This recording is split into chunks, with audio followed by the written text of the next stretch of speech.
Today, I'm here to talk to you about the labels people put on us and how these labels change our life stories.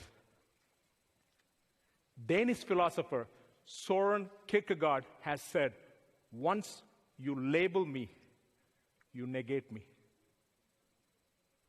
Negating, in my view, not only means denying the existence of my truth, but also my potential. One common way we allow others to negate us is by letting anyone other than ourselves to write our life stories for us. In the field of social psychology, there is a phenomenon called stereotype threat. It was first used by Steele and Aronson in 1995. According to the idea of stereotype threat, individuals belonging to stereotype groups can be affected by just reminding them of their group membership. And then what happens? They begin to conform to the negative stereotypes others have put on them, and their performance gets worse. For example, research shows that stereotype threat negatively affects the academic performance of Hispanic individuals. And it affects the math performance of women. It even affects the math performance of white men in the presence of Asian math superiority stereotype.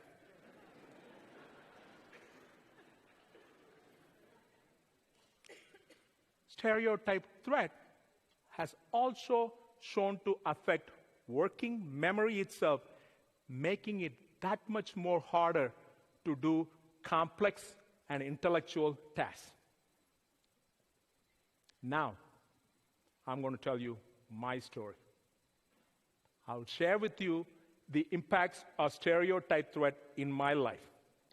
I will explain how I started to resist the labels put on me and took back my life and started to write my own life story. While I talk to you on this topic, I ask you to consider the following question.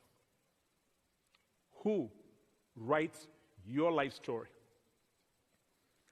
I was born in a very tiny village in South India where there was no running water inside homes. People went into the woods to use for toilet. I was born into a caste called Maravas, classified by our state government as most backward caste or denotified community. India has a rigid social hierarchy of caste system for thousands of years. Maravas means bravery, but they are also called as robbers due to the history of highway robbery. The British, who ruled India for a long time, have officially labeled our community as habitually criminal.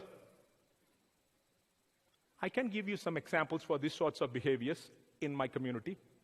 For example, my paternal grandfather stole goats. My maternal grandfather cut a man's leg off and was chased out of the state by police. Even today, in my native village, none of my first cousins have earned a high school diploma. It is widely believed in my community that top-notch education belongs to the light-skinned, higher caste Brahmins. Being born into the Marava community, academic expectations in my life was quite low, but potential for stereotype threat was quite high. In that region, light skin is still often more highly praised than education. While growing up, it is not unusual for teachers of light skin, higher caste to beat students in the classroom. Almost always, the brunt of the burden falls on lower caste students. I was no exception. In fact, I was one of the worst academically performing students in the class. So, I was expected to be beaten, sometimes brutally assaulted. For me, this kind of violence inside the classroom made me lose interest in academics itself. Although I continued to attend school, I didn't listen to students or didn't believe that learning could help me in any way or any form. Years went by. I just drifted away, performing academically in the abysmal ranks. When I reached 8th grade, I was made to repeat the year one more time. When I reached high school, my freshman year, the math teacher, light-skinned, higher caste, will bring the graded papers with the good grades at the top and the bad grades at the bottom, and will start distributing the papers. When it comes to the failed grades, he will pick up the cane and start beating the students who have failed the exam. When it comes my turn to receive the paper, and when I walk up in front of the classroom, he will use all his might to unleash it in my palm.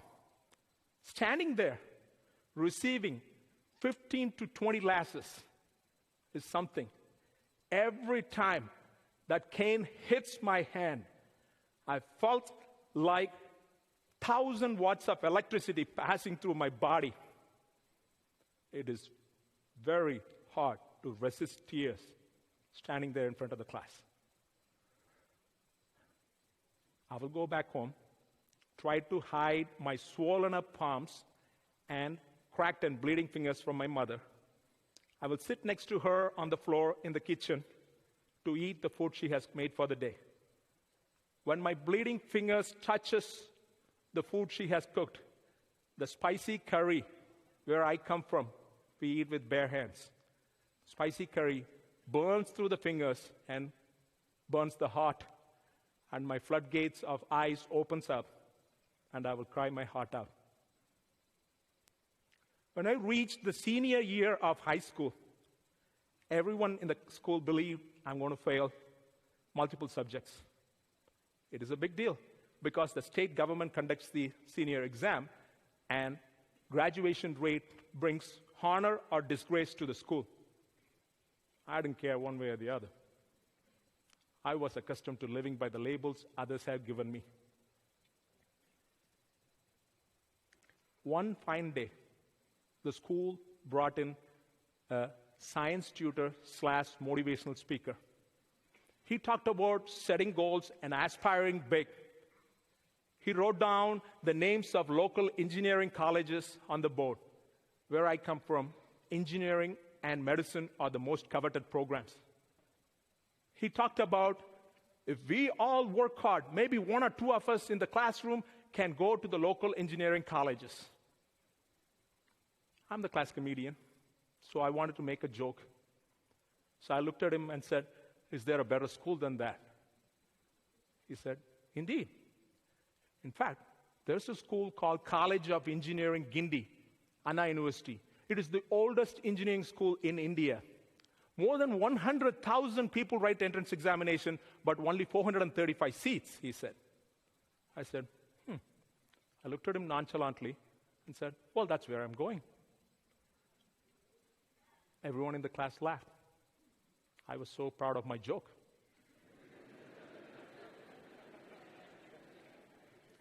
Went back home, happy. My mom saw my face. This is not the usual face I see my son. She asked me what happened. I told her. What she said was unexpected and surprising. She said, "Why don't you go to that school? If you work hard, you could provide better for the family. Maybe even you could take care of your younger brother with autism after I am gone." Even though those were strong words from my mother, that's not going to change the entrenched belief as a poor academic student overnight. However, a seed was planted at that moment. Within few weeks, I sought out the help of the science tutor / motivational speaker. He was very kind and positive to me. I was thinking, luckily, he didn't have me as a student. He talked about setting goals, aspiring, and he talked about an Indian monk named Swami Vivekananda. He quoted Vivekananda to me. Take up one idea. Make that one idea your life. Think of it. Dream of it. Live on that idea. Let the brain, muscles, nerves, every part of your body be full of that idea and just leave every other idea alone. This is the way to success, he quoted. I was pumped. Next day, I walked into my computer science teacher's laboratory and I asked him for a printout, Get Anna, my new dream school, Anna University. He looked at me. Who's this for? It's for me. Hill, come here. Sit next to me. I went and sat next to him. He asked, have you ever passed mathematics exam in the last 2 years? I said, no, sir. That's what I thought. Even the best students in our school will not get into College of Engineering, Guindy. As far as I know, none from our school history has ever got into that school. If you aspire to pass all the classes and go to college, that is a big accomplishment for you. Setting such a far and big goal will result in disappointment. Although I didn't understand what he was saying at that moment, he was asking me to conform to the labels others have given me. It was a defining moment for me. I couldn't lift my head and look him in the face. I felt so shameful. I mustered every ounce of courage in my body to hold on to that small hope I had and to proceed. I asked him quietly, can I please have the printout? He grudgingly nodded. I went and took the printout, went home, pasted it on the wall, took a long look at it, and I started to study. I studied an average of 5 hours every day for the last 3 months into the state exam. Results came. Everyone in the school was shocked. I have secured an 85% in math and 70% in sciences. I even got into some of the local arts colleges, but none of the engineering colleges are going to give me an admission for that score. My dad said, I am so excited, my son. You have to pick a choice and go. Dad, I'm not going to do this. I'm going to try one more time for College of Engineering, Guindy. He said, you're going to waste a year and not going to have these opportunities you have now. I looked at my mother, and she looked back at me for a long time, and she said, let him try.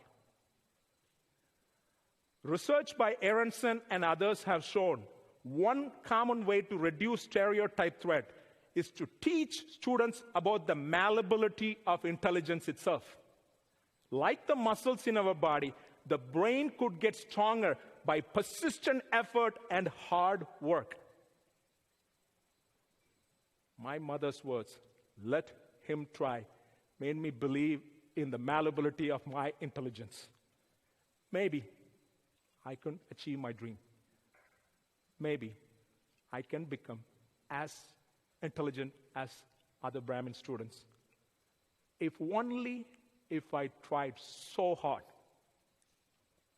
That made me think of Swami Vivekananda's quote, take up one idea, make that one idea your life, think of it, dream of it, live on that idea, let the brain, muscles, nerves, every part of your body be full of that idea, and just live on that idea and leave every other idea alone, and this is the way to success. I needed a very specific goal, a score of 285.45, a cumulative score out of the 5 different exams I would retake to get into my dream school. I believed If I scored the 285.45, I don't need to use my affirmative policy of caste. I can compete along with other Brahmin students of the state. But to score that score, I have to study like I have never studied ever in my life. No one has ever done. I promised my mother I will not watch TV for a year. I went and told my friends, I'm going to be hanging out with you guys for a year. Went home, started studying. I studied 18 hours a day. I slept 4 hours. Months rolled on. I started reducing my food indulgence because I love food. Indulging in food made me more sleepy. As there were only few months remaining to the final exam, I was delirious due to exhaustion, sleeplessness, and no fun. My dad said I was regurgitating chemistry equations in my sleep in the 4 hours. I pushed on. When the results came, I scored a perfect score in mathematics.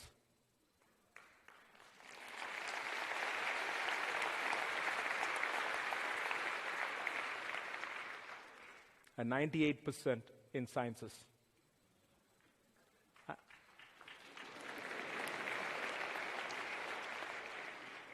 And I got into my dream school.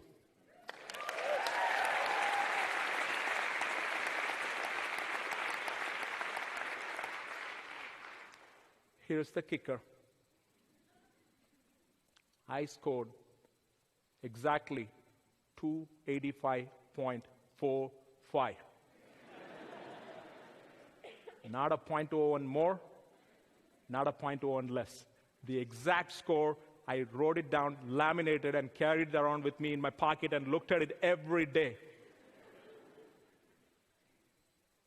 That experience taught me the greatest lesson of my life. I do not need to live by the labels others have given me. Even if those labels are from my parents, teachers, friends, families, relatives, anyone. I create my labels. I write my life story. I am the architect of my life. I've been told I will never amount to anything good in life. I've been told I will never go to a good college. I've been told, just like my caste ancestors, I will end up in jail as a criminal. All those labels were shattered into pieces the minute I got into the dream school. But you would think the labels will end there. It kept coming in different forms, in different ways, through different people, from Indians to Americans. I'm sure some of you have experience with labels. Some of you might not even know that it's happening. I've been told my English would never be good enough because I failed the test of English as a foreign language twice. I've been told I will never ever get a visa to go to the United States, especially after the consulate rejected my visa. I've been told I will never be able to sustain in the United States with almost no money. I've been told I'm not an intellectual. I've been told I don't have the talent to do a doctoral level research. I've been told teaching jobs in the universities and colleges are not easy to come by, so not to bother. I've been told I should drop acting and dancing if I want to be considered as a serious scholar of political science.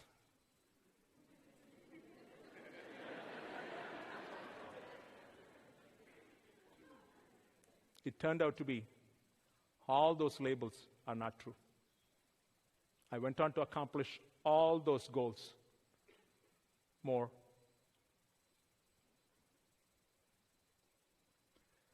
Some labels you shatter one time and move on. Some labels you shatter regularly. For example, when I was told I'm not an intellectual label, I ripped that label and put I am an intellectual. So I set a goal to read 100 nonfiction books every year. For the last 10 years, I've been reading 1,300 plus nonfiction books. And my goal for the next few decades of my life to read 5,000 plus nonfiction books. I am not saying this to brag, but I am telling my audience to remind this is the same kid who stood in front of the class and received those beatings passively, actively stand in front of my university class and encourage my students to identify the labels others have given them and to change those labels through that, change their life narratives. Now, I ask my audience, what labels are you carrying that others have given you? Who writes your life story? Thank you very much.